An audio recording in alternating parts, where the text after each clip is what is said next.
Seguimos en Ágora y hoy me acompaña Javier de la Era. He venido conversando con él sobre el problema del mal en la filosofía de la religión. Básicamente, este problema consiste en señalar que Dios no puede existir aparentemente, puesto que si es bueno y omnipotente, no debería permitir el mal en el mundo. Pero puesto que el mal existe en el mundo, entonces eso nos debería llevar a la conclusión de que Dios o no es bueno o no es omnipotente, en cuyo caso ya no sería Dios. Tradicionalmente, Javier, ha habido algunos intentos, ya no propiamente para atacar el problema lógico del mal, sino más bien para atacar el problema que ha venido a llamarse el problema inductivo o el problema probabilístico del mal. Porque aun si yo admito que es lógicamente posible para Dios permitir el mal para conseguir bienes mayores u otros objetivos, aún así yo diría, bueno, pero lo encuentro sumamente improbable, porque a cuenta de que aún con esa posibilidad, Dios va a acudir a este tipo de instancias de mal en el mundo. ¿Qué respondes? Bueno, fíjate, ciertamente el problema lógico del mal, y con esto concluyo sobre ese tema, el problema lógico del mal hoy, a grosso modo, se considera que no concluye apodícticamente en la inexistencia de Dios, precisamente porque no hay manera de hallar una premisa que complete a las que decíamos antes, que Dios es benevolente, que Dios es todopoderoso y que existe el mal, y que demostradamente, libre de toda crítica, establezca que hay una contradicción lógica. Tú has mencionado tu desagrado con algunas de las soluciones, pero expresar tu desagrado personal con alguna de las soluciones no equivale a proponer que lo que tú dices es absolutamente cierto. Yo puedo mantener la posibilidad de que Dios permita el mal por razones superiores, aunque no te parezca, no concibas cómo puede ser esa idea. Eso con respecto al problema lógico. Tú mencionas ahora el problema inductivo del mal. El problema inductivo del mal es menos ambicioso. Es menos ambicioso que el problema lógico. Aquí el argumento es el siguiente.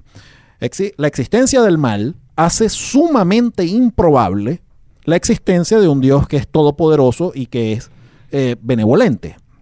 Entonces, aquí no estamos argumentando que si existe el mal no debe existir Dios. Aquí estamos argumentando que el hecho de que exista el mal disminuye la probabilidad de que exista tal entidad como Dios. Basado, por supuesto, William Rowe es el exponente principal del argumento inductivo por el mal. Él lo planteó de esta manera. Oye, observamos en el mundo que hay instancias de sufrimiento que no parece justificado, que no parece llevar a un bien mayor. Y él menciona el ejemplo clásico del sufrimiento animal. Él menciona un caso muy comentado de un ciervo, un venado en un bosque que está en medio de un incendio. El venado queda atrapado en el medio, empieza a agonizar, se quema lentamente. El bosque está en medio de la nada, el sufrimiento hace que se calcine el animal. Ese animal no tiene mayor influencia, nadie se da cuenta lo que le pasó, sino que ocurre en un bosque apartado. Eso pareciera, prima facie, ser una instancia de sufrimiento no justificado. Entonces él dice, bueno, si hay sufrimiento no justificado y el teísta está comprometido con la idea de que cualquier sufrimiento que ocurre en el mundo debe ser permitido, mas no querido en vistas a un bien mayor, pues pareciera razonable concluir, bueno, es muy probable que no haya ese Dios. ¿Cuál sería mi respuesta a eso? Mira, una respuesta muy rápida y muy concreta. No sabemos. No sabemos si un bien, si un mal está justificado o no. Te puede parecer a ti que está injustificado o no, pero las interconexiones entre todo lo que ocurre y las interconexiones hacia el pasado y hacia el futuro, no tenemos manera de saberlo. Vemos aquí y ahora. Vemos aquí y ahora tal cosa que es un mal ahora, pero no sabemos cuáles son las ramificaciones últimas que va a tener. Claro, así bueno, tu argumento es muy parecido al de Leibniz, que decía en el siglo XVII, realmente nosotros estamos en una perspectiva muy limitada como para saber el misterio del bien mayor. Pero yo veo algunos problemas con esto, Javier, que es que termina invocando al misterio. O sea, termina apelando a nuestra falta de comprensión del universo y decir, bueno, puesto que no sabemos, entonces nosotros tenemos que renunciar a intentar explicar estos problemas, etcétera. Es decir, Dios sabrá pues por qué Él lo hace, pero yo no creo que esa es una actitud que debamos cultivar. O sea, yo creo que sencillamente si no logramos comprender ciertas cosas, lo más probable entonces es que eso no existe. Yo soy del criterio, no soy creyente, pero si lo fuera, de que para creer en algo yo tengo que entenderlo en la entidad en la que yo estoy creyendo. Es que pareciera que estás invocando un Dios que resulta muy misterioso y que el Señor actúa en formas que nosotros no entenderemos, pero que bueno, que nosotros tenemos que callar frente a eso.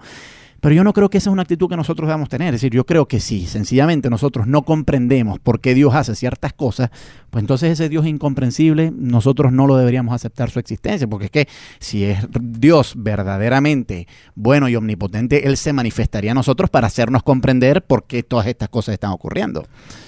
Bueno, fíjate, varios puntos con lo que acabas de decir, Gabriel. Número uno, el problema del mal no se puede ver en aislamiento del resto de la evidencia filosófica que se puede presentar para la existencia de Dios. El problema del mal es un problema si consideramos que es lo único que sabemos sobre la existencia de Dios. Pero si, por ejemplo, alguno de los argumentos filosóficos para probar que Dios existe funciona, si alguno de esos funciona, pues ya de primera instancia sabemos que no habría una contradicción entre las dos verdades. Sabríamos que existe el mal y sabríamos que existe Dios, aunque no sepamos muy bien cómo conciliarlo.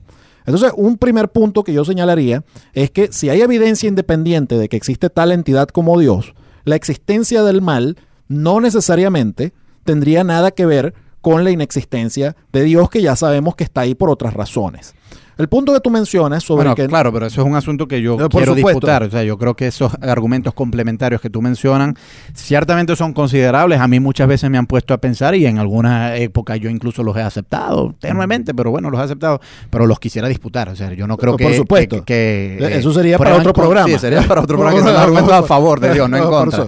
Por supuesto. Pero lo que te quiero decir es que desde el punto de vista de un filósofo teísta, de un creyente teísta, como yo mismo, por ejemplo, oye, yo tengo razones independientes para pensar que existe tal entidad como Dios. Yo sé que existe tal cosa como el mal en el mundo. Como yo lo sé por razones independientes, yo de plano sé que no puede haber una contradicción porque sé por razones independientes que las dos cosas son reales.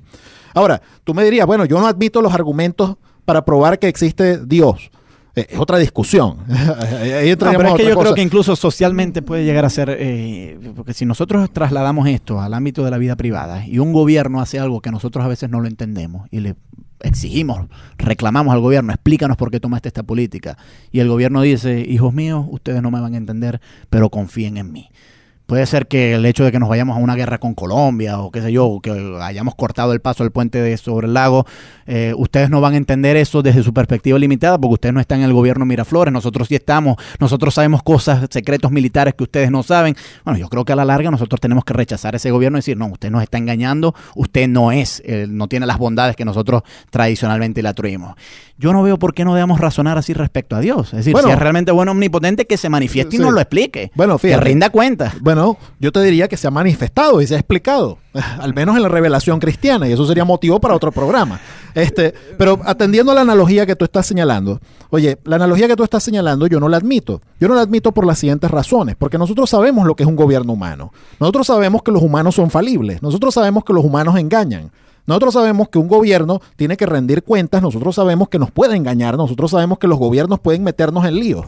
Entonces es razonable lo que tú estás diciendo. Si un gobierno me dice que mata a la mitad de la población y tiene razones válidas que no puedo entender, yo no le voy a creer. Y yo tengo razón en no creerle.